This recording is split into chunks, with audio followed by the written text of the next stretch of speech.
the early 1970s, British Rail was keen to modernise and win back the public, who were beginning to use road and air travel rather than the railways. British Rail created two diverse projects. Firstly, the high-speed train project. This was a traditional train with a locomotive at both ends. This gave it the ability to run at 125 miles per hour on straight track and is still in service today.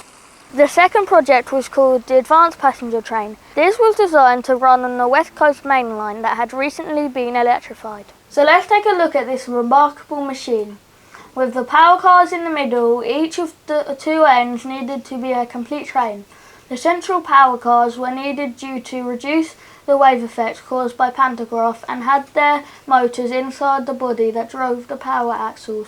The passenger coaches were equipped with articulated bogies. This means that neighbouring coaches share one bogie. The advantages of this system include reduced noise, vibration and maintenance, but mostly reduced weight, an important consideration for the APT. It also gave safer movement between the carriages.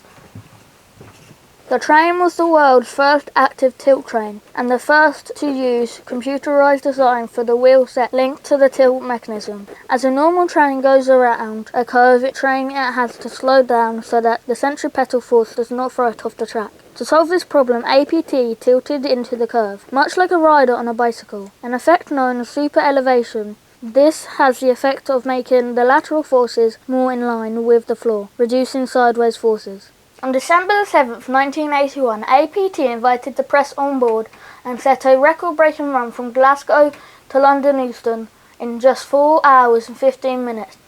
But the media were uninterested with the record. Instead, they focused on the unregulated tilt system that gave some passengers a sickening sensation.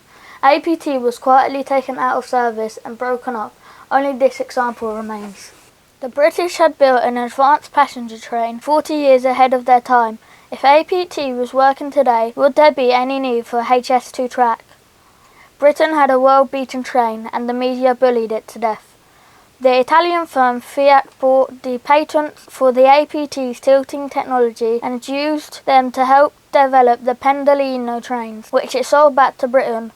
Should we have let this happen? On that thought, this train is going back to the studio.